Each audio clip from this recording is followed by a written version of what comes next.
Bueno, buenos días a todos. Mi nombre es Mirta Telles, soy la directora ejecutiva de Mosov Kausai. Mosov Kausai es una ONG boliviana que trabaja en diferentes departamentos de Bolivia.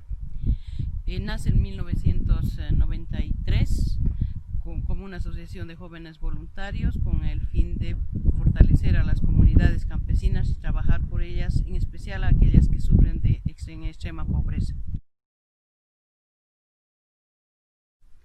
Posteriormente, desde el año ya 2012, empezamos a trabajar en el municipio de Pocona, que es el que actualmente ustedes pueden apreciar las imágenes de una de las comunidades en las cuales estamos interviniendo, que trata de el proyecto de la construcción del sistema de agua.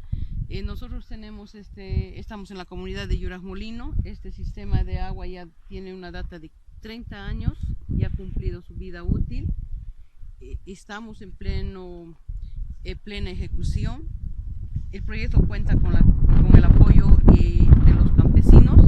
Ellos ya han hecho este trabajo para que se pueda construir el nuevo sistema. Es su contraparte. O sea, nosotros también prevalecemos siempre lo que es el desarrollo comunitario. El desarrollo de las comunidades tiene que ser en conjunto. La cooperación internacional, la alcaldía municipal, o sea, el gobierno municipal, y también los comunarios.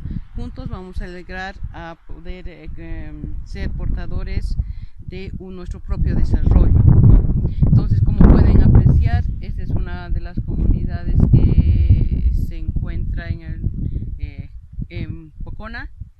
Y bueno, en este municipio también debemos informar que hemos trabajado con el tema de medio ambiente, manejo integral de cuenca, justamente en esta cuenca que es la de Yurasmolino. También se trabajó con el tema de turismo, que tienen acá un sitio arqueológico que es la zona de Incallacta, la ciudadela Incallacta, ruinas de los incas. Con ese hemos trabajado, y también hemos trabajado con el tema de género, con el fortalecimiento a las mujeres para lograr un empoderamiento de ellas.